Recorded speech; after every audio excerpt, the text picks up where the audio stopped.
பெங்களூரு உள்ளிட்ட பகுதிகளில் தீனதயாளனுக்கு சொந்தமான மேலும் 2 இடங்களில் சோதனை நடத்த சிலை கடத்தல் தடுப்பு பிரிவு போலீசார் சென்னை உயர்நீதிமன்றத்தில் அனுமதி கேட்டுள்ளனர். இதுகுறித்து கூடுதல் தகவல்களை தருகிறார் செய்தியாளர் கோகுல்.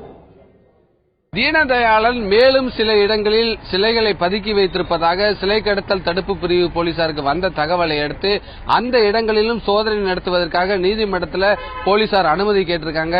ஏற்கனவே ஆழ்வார்பேட்டையில் உள்ள தீனதயாளனுடைய வீடு, வாடகை வீடு, குடோன்களில் சிலை கடத்தல் தடுப்பு பிரிவு போலீசார் சோதனை நடத்துறாங்க. அந்த சோதனையின் போது கிட்டத்தட்ட 300க்கும் மேற்பட்ட பழமையான சிலைகள் கைப்பற்றப்பட்டது, பழமையான ஓவியங்களும் கைப்பற்றப்பட்டது. தொடர்ச்சியாக இந்த சிலைகள் குறித்து தீனதயாளனிடம் சிலை கடத்தல் தடுப்பு பிரிவு போலீசார் தீவிரமா விசாரணை மேற்கொண்டு வர்றாங்க. இந்த விசாரணையின் போது பல தகவல் சிலை கடத்தல் தடுப்பு பிரிவு போலீசார் கிடைத்துள்ளது. அதாவது பாம்பே வழியாக வெளிநாட்டுக்கு கடத்த முயன்றது, மேலும் சில இடங்களிலும் இதுபோன்ற சிலைகளை பதுக்கி வைத்திருப்ப உள்ளிட்ட தகவல் போலீசாருக்கு கிடைத்துள்ளது.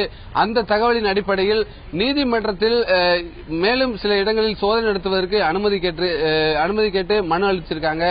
குறிப்பாக சென்னை மற்றும் பெங்களூரில் ஒரு இடத்தில் தீனதயாளன் இதுபோன்ற சிலைகளை பதுக்கி வைத்திருப்பதாக தகவல் வந்துள்ளது.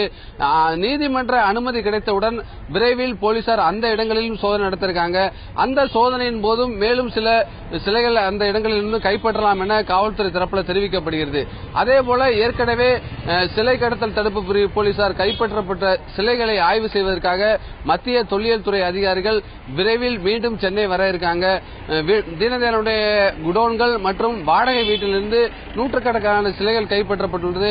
அந்த சிலைகளுடைய தன்மைகள், மதிப்பீடு மற்றும் வரலாறு குறித்து ஆய்வு செய்வதற்காக மத்திய தொல்லியல் துறை அதிகாரிகள் சென்னை வர வேண்டும் என்று ஏற்கனவே போலீசார் கடிதம் எழுதியிருக்காங்க. அந்த கடிதத்தின் அடிப்படையில் விரைவில் மத்திய தொல்லியல் துறை அதிகாரிகளும் சென்னை வந்து இந்த சிலைகளையும் ஆய்வு செய்ய முடிவு செஞ்சிருக்காங்க. தந்தி செய்திருக்க ஒளிப்பதிவாளர் கார்த்திக்குடன் செய்தியாளர் கோகுல்.